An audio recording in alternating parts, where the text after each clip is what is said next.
Yeah, it's great to meet you, Tom. I think, Keith obviously has been on the podcast before. Yeah, and you need to get him on again because he's got some new and exciting stuff to talk about, which I think really will help you. Yeah. So tell us a little bit about AutoScheduler.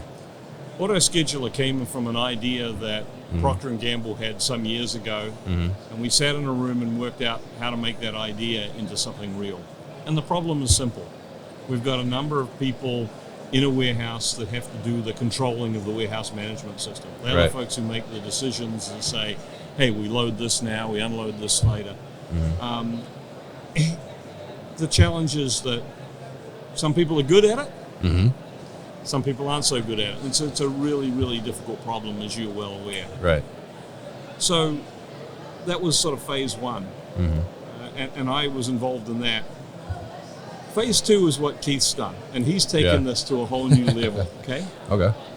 And Keith has grown the business exponentially, that's great, but he's also now advancing the concept, which I think is a really good one, of by having a system that manages the warehouse, truly tells the warehouse management system what to do, which is AutoScheduler. You can actually centralize warehouse management. Now think about this for a second. Sure. 25 years ago, TMS didn't exist, and people in the operation, they bid out the freight, they did they tended the trucks. TMS came in, and everything got centralized into, it happens automatically, etc. Now think about that in the warehousing space. There is no equivalent, or up until AutoScheduler came along, there's been no equivalent. Right. We now have an equivalent, and that equivalent is AutoScheduler can sit there and run 5, 10, 15 warehouses, and you can run it with a very small core crew of people saying, hey, this is how we're going to run the business. This is revolutionary, it's not evolutionary. Yeah, absolutely. And I think it's really interesting. I think because Keith told me the original story, right, of how it started with Procter & Gamble, as you mentioned, and now it's come out to the commercialized, I guess you could say, right, in a sense. So tell us now, how, as you guys are more commercialized and then you're working with other companies, how is it taking, those companies' kind of issues on that scheduling side, and then, like you mentioned, getting everything kind of centralized in a sense? How is it kind of just changing their operations overall? Well, first of all, it's driving a lot of productivity. And productivity is clearly something that everybody likes to measure and think about. And Absolutely. Say, hey, how many cases can I get an hour? How fast can I get things done? So that's the first logical thing. By being able to do things like, we're going to cross-dock this, but it's not making it as a coincidence, it's making it as I'm planning to cross-dock this. I'm going to bring this trailer in and this one out, ship out at the same time, and mindfully planning it. So those are the kinds of things that AutoScheduler does. And obviously, because the warehouse doesn't run perfectly, things don't show up, things don't. Wait, you mean warehouses don't run perfectly? Of course not. You got to be able to reschedule, replan, redo everything. So those are all good things. The second thing, though, is that there is something that a company like Procter & Gamble tracks, and that's called warehouse caused cuts. Okay? What is that? It says, I have the inventory, but I didn't get it on the truck for whatever reason. And so what is that? What are the reasons that happen there? Well, you've got reasons like the inventory was in a building that was, on the campus, but not, and we didn't get it back in time. Warehouse, the inventory was in a trailer that we didn't get unloaded in time. So there are a number of those kinds of things that if you are proactive about how you plan and manage around the network, you have this ability to truly maximize your fill rate, which is good for customer service by every standard. So getting rid of that warehouse caused cuts is a significant benefit. And the last is you've got a skill issue. Okay? Some people are really good at planning, other people not so good. Yes, Okay? yeah. And planning's hard. I mean, it's very hard. Yeah. If it was easy, they wouldn't need us, right? That's true. That's And true. so, being a very hard and concerning issue, now you can say, I can learn from the best planner and take that what they do, and I can then apply it across all the shifts 24/7. Yeah. Real advantage. And now, of course, I can not just apply it across that warehouse, I can apply it across other warehouses in the network. This is a big change. This is a step change in how warehousing's done today.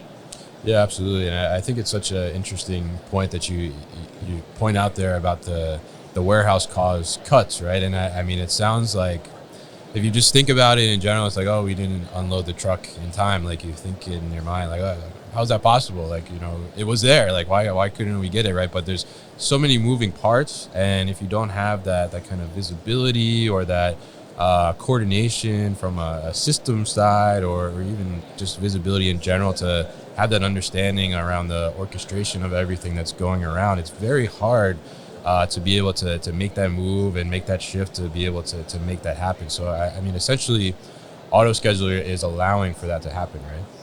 AutoScheduler is seeing, Yeah. is all seeing and all knowing. Okay. Ooh, yes, yeah. No, Big brother, no. right? Yeah, but the reality is, there is a lot of data that you've got to somehow coordinate, right? Yeah. I know that that's products in this truck. I know I don't have any in the warehouse. I know I've got an order that's there. Okay, those are three things you've got to know, and you've got to connect the dots. If you don't connect the dots, you get a cut. Yeah. And one of the other challenges is we see this. I was in a warehouse the other day that had 150 trailers on the lot that hadn't been unloaded. Wow. 150. And you go, Yeah. is that an exception? No, it's not. It is. I Normal. can tell you Wow. that there are a lot of other places that do that. So what's causing that? Well, it's caused by, for example, them deploying too much inventory to that warehouse and not understanding No place there's a to put throughput it. constraint. Yeah. Okay. So you've got a lot of other things that can happen that I'll call it is excusable because 150 trailers, that's a lot of trailers to understand, right? Yeah. So as you think about the big picture, and the big picture is not just the little warehouse, but it's also other things in the network which have impact.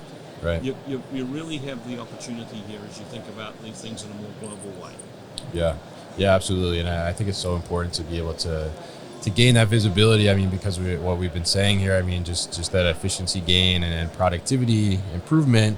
But overall, I mean, at the end of the day, you're improving that customer satisfaction, right? That we talked about, being able to get that inventory to them and that product to them when they're expecting to get it, right? And have that availability too for sales and being able to fulfill those orders and all those different things, and just have your warehouse run a little more beautifully, I guess, as beautiful as a warehouse can run, but in a more orchestrated way and a smarter way that makes logical sense to be able to put those things in the order that makes sense to have them in there. Yeah, and you just hit the word orchestration, right? Yes, yeah. Okay, and that's how it is. It is the conductor, and it's saying, hey, this is what we need to do. This is how we need to do it. And you make sure that the drums go off at the right time and not the wrong time. Yes, yeah. Hit that note on time, right? Yeah, on exactly. time. So very interesting stuff, Tom, and always interesting to see the continued progression of AutoScheduler, and obviously, you guys have been kind of racking up the awards I see all the time, and so very great technology and really much needed in the space. I'm curious, as you continue to research the industry and the space and look at challenges that are out there. I mean, what do you think is one of the largest challenges that people are saying that they're facing within the warehousing, fulfillment, distribution space? That's a really difficult question because you hear the standard ones. Oh, we've got labor issues, right? Right. Yes. Everybody's got labor issues. Yeah. Automation, some of it pays off, some of it, it's a little on the dicey side. Yeah. You've got the ongoing challenges of I'll call it self-inflicted wounds. Okay, I go back to that deployment example. Yeah. We're over-deploying to a site. How do you deal with that? And you've got the space constraints that no one seems to think about when they're doing deployment. Right. So it's the proverbial problem that excrement flows downhill, right? Yes. So warehouses are always and have always been and will always be at the end of the supply chain. At the bottom of the hill. Yeah. Yep, that's the challenge. Yeah, absolutely. So you've got a great video cut there about excrement flows downhill, and you can use that one just as that's the exact quote we're gonna pull for you. Yeah, exactly, right. So very interesting stuff with you, Tom. I really appreciate you coming by and talking to us about AutoScheduler. Fantastic stuff that you guys have been continuing to develop and put out into the market, much needed, as we discussed here. And if people are interested in learning more about AutoScheduler, what's the best way to do that? The best way is to contact the CEO of AutoScheduler, Keith Moore, at autoscheduler.ai. All right, great. And Keith is a great guy. Definitely connect with him. And Tom, thank you very much for stopping by and taking the time to chat with me.